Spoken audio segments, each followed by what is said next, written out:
এখন আবার এটা তো প্রতি বছর বাড়াইতেছে, গত বছর বাড়াইলেন 3% আসিল আরডি, সেটারে আপনি 20% করা হইল। এখন 20%-এর জায়গায় আবার এটা কিছুদিন পরে আবার এটারে 40 সেন্ট পার কেজি আপেলের মূল্য অ্যাসেসমেন্ট ভ্যালু ছিল, এটারে 70% করা হইল, এটা ডবল হয়ে গেল।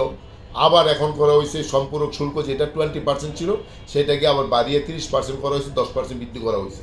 এই বর্ধিত করার ফলে প্রতিটা মালের ভিতরে 20 টাকার থেকে 40 টাকা পার কেজিতে বেড়ে গেছে।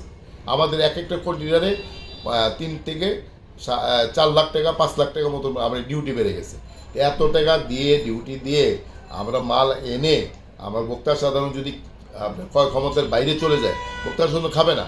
আমরা মঙ্গলবার অথবা বুধবারে আমরা একটা সাংবাদিক সম্মেলন করে আমরা 1 সপ্তাহ মনে করেন টাইম বেঁধে দেবো।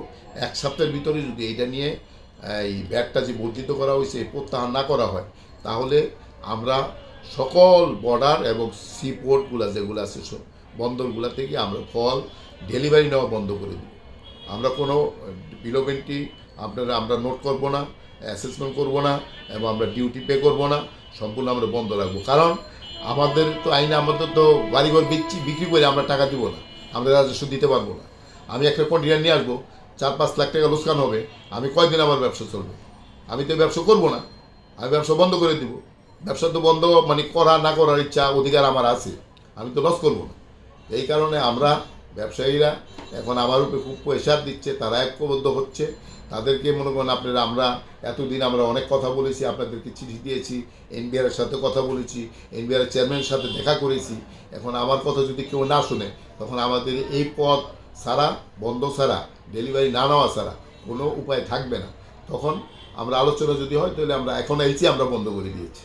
আমাদের যে রমজানে যে ফলের প্রয়োজন, আমরা সেই ফলগুলো কিন্তু ইম্পোর্ট করতে পারতেছি না, নিশ্চয়তা পাচ্ছি না। এই ডিউটি যদি কমান, তাড়াতাড়ি এর ব্যবস্থা নেন। এই রমজানের জন্য আমরা এখন এলসি খুলব এবং আমরা মালের অর্ডার দিব, ফলমূলের অর্ডার দিয়ে রমজানের মানুষ ফল পাবে। অন্যথায় রমজানের মধ্যে একটা ক্রাইসিস সৃষ্টি হবে।